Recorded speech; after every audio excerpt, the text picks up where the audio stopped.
Huh?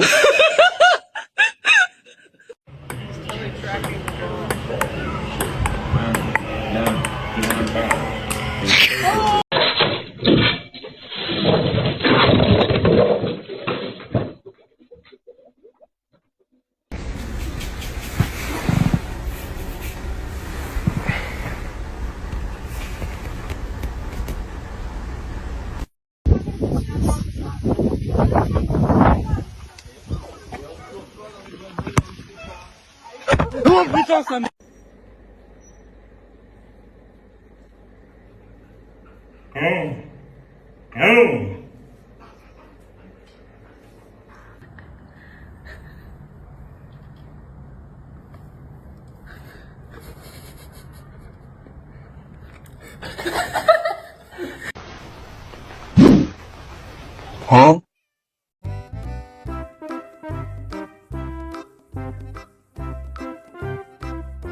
No importa.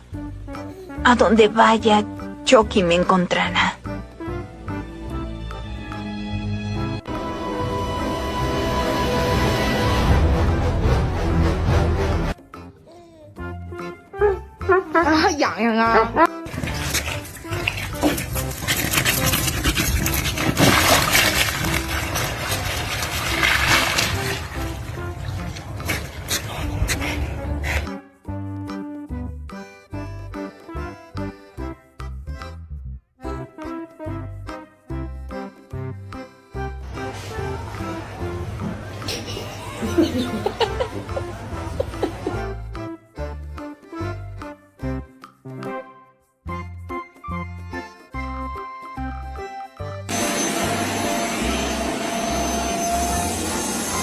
Bro, look at this.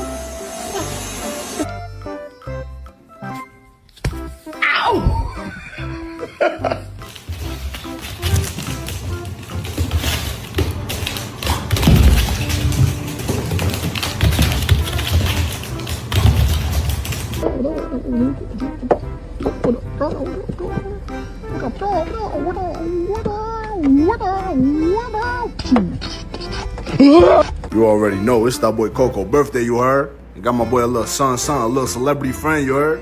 Come on, Ratatouille. All the way. All the way!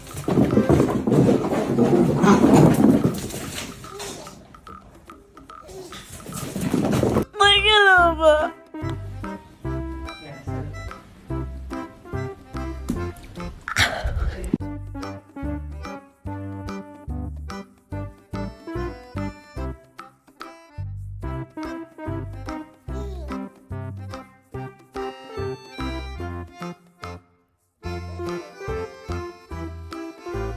Oh my. Oh. Now he won't untuck his feet.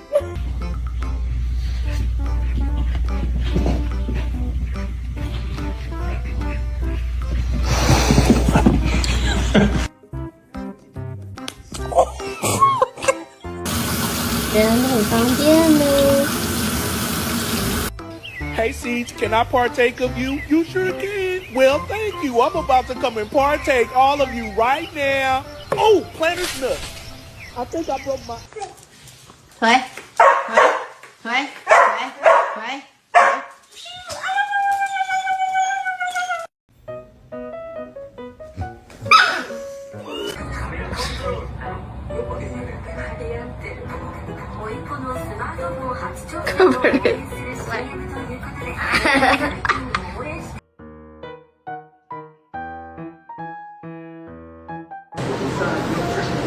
Look at him.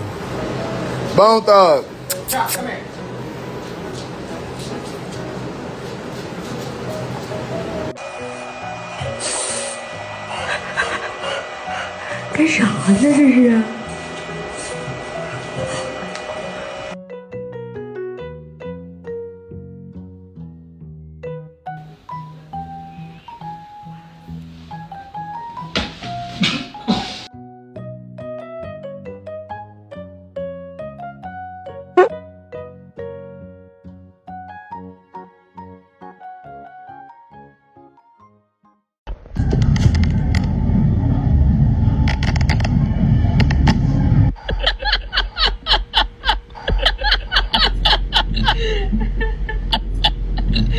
Dear my beloved audiences, today I want to tell you a story which is called Keto, the Kenyan comedian. Keto wasn't your average Kenyan street dog. With his wiry, speckled fur, ears that swiveled like satellite dishes, and a bark that sounded suspiciously like a surprised hyena, he was more of a chaotic comedian than a fearsome guardian. He lived near a bustling market in Nairobi, where the scents of spices, roasted maize, and endless adventures filled the air. Keto's main job, as he saw it, was to bring laughter and accidental chaos to everyone he met. Part 1. The Case of the Exploding Mangoes. Keto's day, much like the vibrant Nairobi market, was full of unexpected events. Today's event began with the irresistible scent of ripe mangoes, sweet, juicy, and utterly irresistible. Mama Mboga, a kindly vendor with a booming laugh and the freshest fruits in the market, had just placed a towering pyramid of mangoes on her stall. Keto, his nostrils flaring, knew his destiny lay with those golden orange treasures. He initiated his stealthy sniffer approach, which involved a low crawl, belly to the dusty ground, until he was practically a furry shadow under Mama Mboga's stall. His tail, however, had a mind of its own and kept thumping a rhythmic thump-thump-thump against the wooden legs of the stall, sending tiny vibrations through the bustling market. Suddenly, a playful gust of wind, a common occurrence in the open market, decided to join the fun. It swept through the stalls, catching Mama Mboga's mango pyramid just so. The towering pile of mangoes, round and ripe, took flight. They scattered across the ground like edible, orange bowling balls, some even rolling with soft thuds into nearby baskets of vegetables. Keto watched in a mixture of horror and delight. His breakfast, scattered. This was a case of cosmic proportions, the case of the exploding mangoes. He charged towards the scattered treats, barking joyful and slightly panicked, orders at the passing chickens. Hold it right there, feathered witnesses. The evidence must be preserved. The chickens, unimpressed, clucked contentedly and pecked at the rolling mangoes. Keto tried to gather them. He nudged them with his nose, he tried to scoop them with his paws, and he even attempted to herd the rolling ones with his nose. This resulted in him slipping on a squashed mango, getting his speckled fur completely smeared with sticky fruit, and emerging from the mango chaos looking like a very sticky orange cloud. Mama Mboga, seeing the chaotic and delicious scene, threw back her head and laughed. She brought out another fresh pile of mangoes, much to Keto's relief. The mystery of the exploding mangoes remained unsolved, but Keto suspected the wind, or perhaps those overly curious chickens, were far more mischievous than they seemed. Part 2. The Great Safari Sniffer Debacle. Keto had a deep respect for the safari jeeps that rumbled through the dusty streets of Nairobi, carrying tourists to the national parks. He admired their roaring engines and their ability to travel vast distances. He also believed he possessed a unique talent, safari sniffing. He just hadn't quite perfected this staying in the jeep part yet. One day, a safari jeep, packed with excited tourists, stopped briefly near the market.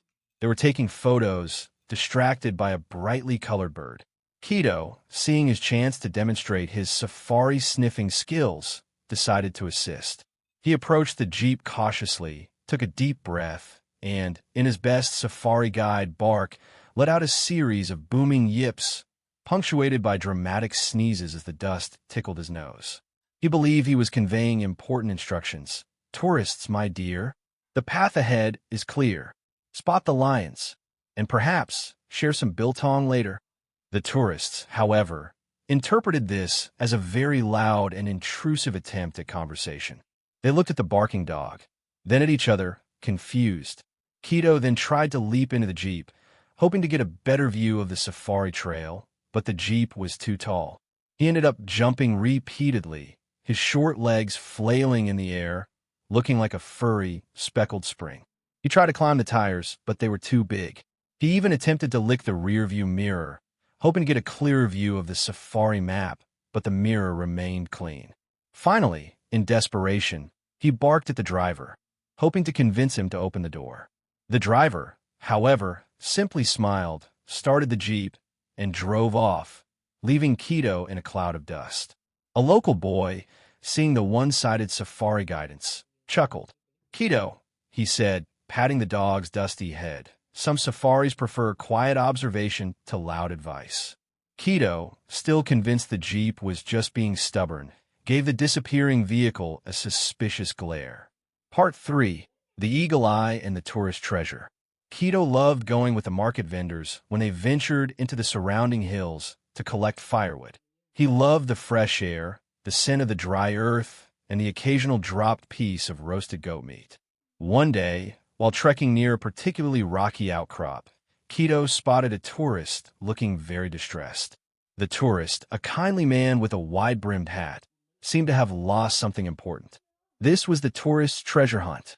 Keto, putting on his most serious eagle-eye detective face, which mostly involved squinting his eyes until they disappeared in his fur, approached the man. He sniffed his shoes, his camera strap, and then the dusty ground around him. He picked up a faint scent of delicious, sweet chai.